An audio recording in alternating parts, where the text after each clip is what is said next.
ये कहानी सूरतपुर गांव की है। इस गांव में एक गरीब लकड़हारा रामदीन अपनी पत्नी जमुना के साथ रहता था। रामदीन एक लालची और कंजूस किस्म का आदमी था, जबकि उसकी पत्नी जमुना भी उससे कम नहीं थी। दोनों की कोई संतान नहीं थी, इसलिए वे एक दूसरे के सहारे जीवन बिता रहे थे। एक दिन रामदीन लकड़ियां लेने जंगल में गया। तभी उसे किसी छोटी लड़की के रोने की आवाज सुनाई दी। इस सुनसान जंगल में ये रोने की आवाज किसकी हो सकती है? सुनने में तो ऐसा लग रहा है जैसे कोई छोटी लड़की हो। कहीं वो किसी मुसीबत में तो नहीं है? मुझे उसके पास जाकर देखना चाहिए। लेकिन ये आवाज आ कहां से रही है? रामदीन उस आवाज की दिशा ढूंढने लगा। कुछ देर बाद उसे एक छोटी लड़की दिखाई दी, जो एक जगह बैठकर रो रही थी। कौन हो तुम और इस सुनसान जंगल में क्या कर रही हो? काका, मैं अपना रास्ता भटक गई हूँ।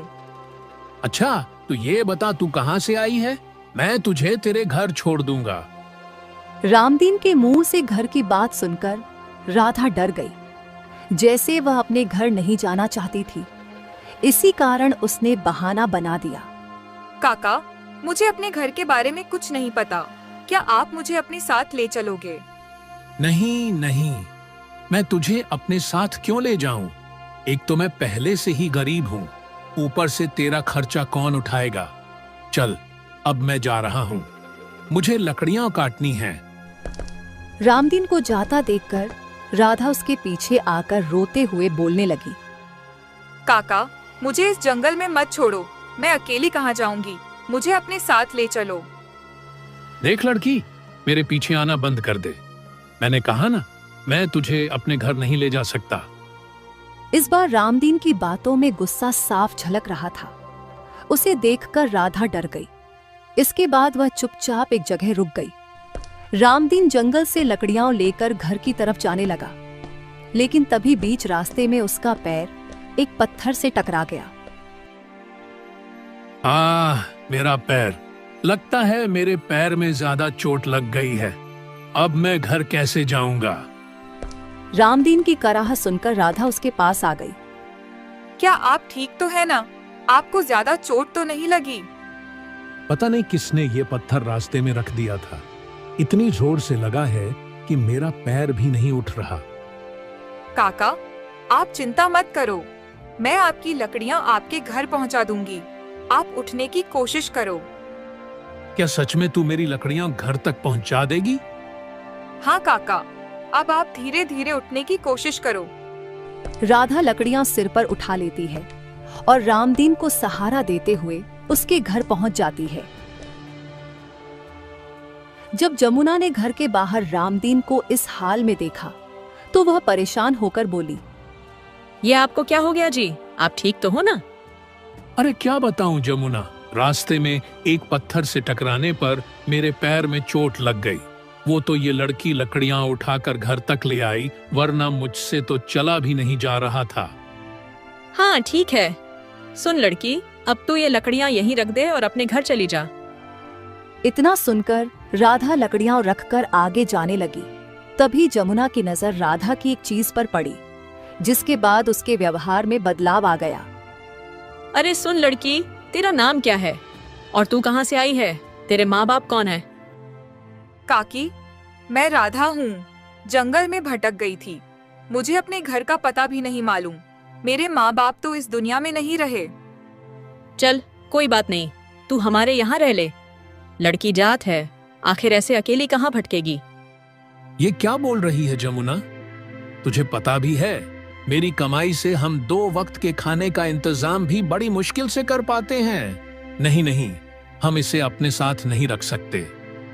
आप परेशान क्यों होते हो? हमारे साथ इसका भी इंतजाम हो जाएगा। छोटी सी तो है, कितना खा लेगी? आप जाकर आराम करो और अपनी चोट पर ध्यान दो। और राधा, तू मेरे साथ चल, मैं तुझे कुछ खाने को देती हूँ। इस तरह राधा को रहने की जगह मिल गई थी, लेकिन उसे आने वाले कल का कोई आभास नहीं था। कुछ दिन ऐसे ही बीत गए। एक रात राधा झोपड़ी के अंदर सो रही थी। तभी अचानक जमुना उसके पास गई। आज तो मैं अपना काम करके ही रहूंगी। जिसके लिए मैंने इसे अपने घर में रखा है, आज वो मकसद पूरा हो जाएगा। लगता है राधा इस समय गहरी नींद में है। यही सही समय है। जमुना जैसे ही राधा की तरफ हाथ बढ़ाने लगी, अचानक राधा की आंख खुल गई। काकी, आप? क्या हुआ काकी? आपको कुछ चाहिए था? अब जमुना ने तुरंत बात को पलट दिया। अरे राधा, तू कैसे सोती है? मैं कब से देख रही हूँ। तू सपने में पता नहीं क्या क्या बड़बड़ा रही थी। माफ करना काकी, हो सकता है मैंने कोई सपना देखा हो। तू सपना देख या कुछ भी कर, हमारी नींद खराब करने पर क्यों लगी है? चल अब सो जा। इस तरह जमुना की चाल नाकाम हो गई थी। उसने कई बार राधा के पास जाने की कोशिश की, लेकिन हर बार कुछ न कुछ हो जाता था, जिससे वह अपनी चाल में नाकाम हो गई। एक दिन जमुना को गुस्सा आ गया और उसने सारा गुस्सा राधा पर निकाल दिया। क्यों रे राधा, तू मेरे साथ घर के काम नहीं करवा सकती? उम्र में छोटी है तो क्या हुआ? तुझे काम ही तो करने हैं, मजदूरी थोड़ी ना करनी है। सारा दिन मैं घर का काम करके थक जाती हूँ और तू बस खाकर घर पर पड़ी रहती है। मेरी बात कान खोलकर सुन ले, आज से घर के सारे काम तुझे ही करने हैं। ठीक है काकी, मैं घर के सारे काम कर लिया करूंगी। तो फिर चल और अभी से ही शुरू हो जा। मटका उठा और जाकर कुएं से पानी ले आ। उसके बाद घर की सफाई और खाने की तैयारी कर लेना। अब राधा छोटी उम्र में भी नौकरों की तरह काम करने लगी थी।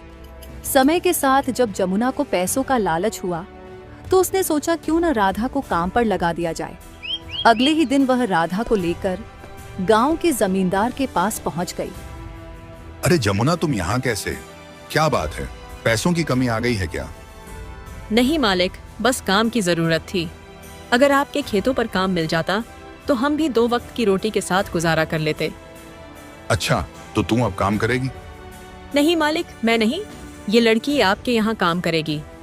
ये लड़की अनाथ है, मैंने इसे अपने साथ रख लिया था। घर पर ऐसे ही पड़ी रहती है, तो सोचा आपके यहाँ काम पर लगा देती हूँ। तू तो मुझे उल्टा फंसा देगी। ये आप क्या बोल रहे हो मालिक? मैंने तो आपसे केवल काम मांगा है। तुझे नहीं पता क्या? बच्चों से मजदूरी करवाना कानूनी जुर्म है। अगर सरपंच को इस बात की खबर लग गई तो वो मुझे जेल में डलवा देगा। मालिक, आजकल तो सब चलता है। वैसे भी इसमें आपको फायदा होगा। आप राधा से कम पैसे में ज्यादा काम करवा सकते हो। इससे हमें कोई दिक्कत नहीं है। बात तो तेरी ठीक है। अच्छा सुन, मैं इसे काम पर रख लेता हूँ। उसके बदले खाने पीने की चीजें दे दिया करूंगा, लेकिन पैसे नहीं दे सकता। कोई बात नहीं मालिक, मुझे आपकी ये बात भी मंजूर है। बस खाने पीने में थोड़ी बहुत चीजें बढ़ा कर दे देना। कभी कभी हम भी चख लिया करेंगे। हाँ हाँ, उसकी चिंता मत कर जमुना, मैं ढेर सारा खाना तेरे पास ही भिजवा दूंगा। पहले दिन जब राधा ने पूरा दिन खेतों में काम किया, तो वह भूख से बेहाल हो गई। घर लौटते समय उसे जो खाना मिला था वह सब खा लिया। लेकिन जब वह घर पहुंची तो जमुना ने उससे खाने के बारे में पूछा। राधा, पहला दिन कैसा रहा तेरा? अच्छा था काकी, बस सारा दिन काम करके थकान हो गई है। अच्छा, ये बता, जमींदार ने आज कुछ दिया था? हाँ काकी, मालिक ने आज खाने के लिए मिठाइयाँ और खाना भी दिया था। तो फिर वो मिठाई कहाँ गई? काकी, वो तो मैं खा गई। मुझे बहुत तेज भूख लग रही थी, इसलिए सब कुछ कब खा गई पता ही नहीं चला। राधा की बात सुनकर जमुना को गुस्सा आ गया और वह बोलने लगी। तेरी हिम्मत कैसे हुई खाना खाने की? मैंने तेरा काम वहाँ हमारे लिए लगवाया था, तेरे लिए नहीं। काकी, मुझसे भूल हो गई, मुझे माफ कर दीजिए। भूल हो गई तो ये भूल आगे से नहीं होनी चाहिए। नहीं तो जैसे तुझे इस घर में रखा है वैसे ही तुझे इस घर से बाहर निकाल दूंगी। नहीं काकी, ऐसा मत करना। अब मैं आपकी हर बात मानूंगी। मैं हर दिन मालिक का खाना आपको लाकर दे दिया करूंगी।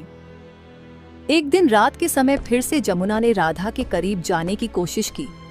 इस बार वह अपनी चाल में कामयाब हो गई। सुबह जब राधा की आंख खुली तो वह रो रही थी।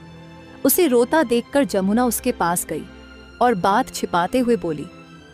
क्या हुआ राधा, तबीयत खराब है क्या या शरीर दर्द कर रहा है? काकी, मेरा लॉकेट कहीं गुम हो गया है। वो मेरी माँ की आखिरी निशानी थी।